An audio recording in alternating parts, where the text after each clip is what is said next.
10 गोटी यात्रा अनुष्ठान शुभ मुक्ति तारीख घोषणा एबे भी चली कलाकार अदल बदल प्रक्रिया नाटक रचन सबुठ आगे डॉक्टर दीपक जेना यात्रा मैदान में पुणी दुईटी नुआ यात्रा अनुष्ठान। जय जगन्नाथ नमस्कार। यात्रा संपर्कित किछि दमदार खबर को नहीं मु संतोष कुमार टिके कथा यूट्यूब चैनल को आपण मानक स्वागत करुछि। चलित यात्रा वर्ष वर्तमान सुधा 10 कोटी यात्रा अनुष्ठान सेमानकर शुभ मुक्ति तारीख घोषणा कर सारी। आसंतु जानिबा से संपर्क में संपूर्ण विवरणी। चलित यात्रा वर्षर प्रथम यात्रा अनुष्ठान भाव में यात्रा मैदान को आसिबे यात्रा श्री विश्व दरबार आउ यात्रा दुर्गा मंदिर।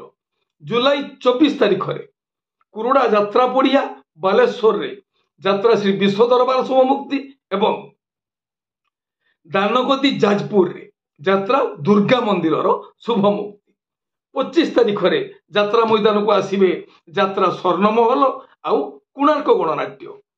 रूपाली छक भुवनेश्वर रे यात्रा स्वर्णमहल एवं नीलकंठपुर भुवन ढेंकानाल रे यात्रा बादशाह कोणार्क गणनाट्यर शुभ मुक्ति जुलाई 25 तारीख में। 26 तारीख में यात्रा मैदान को आसिबे यात्रा रंगमहल एवं ओपेरा अशोक सम्राट। दोलईपुट खोर्धारे यात्रा रंगमहल शुभ मुक्ति होउथिबा बेले तमांडू भुवनेश्वर रे ओपेरा अशोक सम्राट शुभ मुक्ति। 28 तारीख में जुलाई 28 तारीख में यात्रा मैदान को आसिबो चंपती जगतपुर कटक रे गौरी गणनाट्य। जुलाई 31 तारीख में यात्रा मैदान को आसिबे यात्रा अनुष्ठान यात्रा सिंहवाहिनी आउ यात्रा मौड़मणि शिवानी गणनाट्य।